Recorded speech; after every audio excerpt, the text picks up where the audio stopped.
Ding khu alit pegon pai Bu ai ba ai ya khakte Lu ai asam yong te cheku le Anao ni pe bao maga Mong kan pa ji Jewa kra Jagung proni pe tamshko Ra ai lam yong ta Prinsu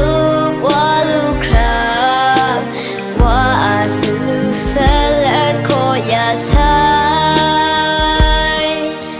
Wa jeju timma Shkani tagra longa Wa kam janga uga Mai gesha kiu pia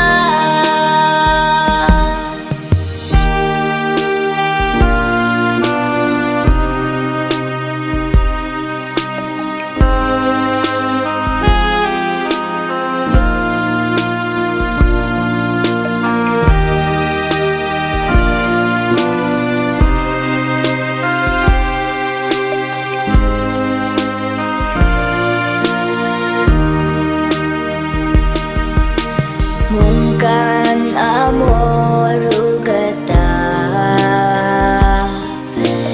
Yakhak jam jau khrum wa janta Nin gun jole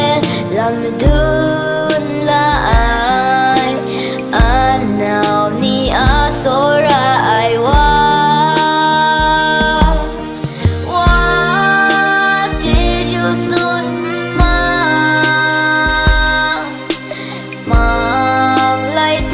Rau dam le da Wa khang jang uga Mai gen sha kiu pia Sora show mit ka ba ai wa Shukri sheng ya mit ter sa krum je ai Punga shi sam ai ni ta shi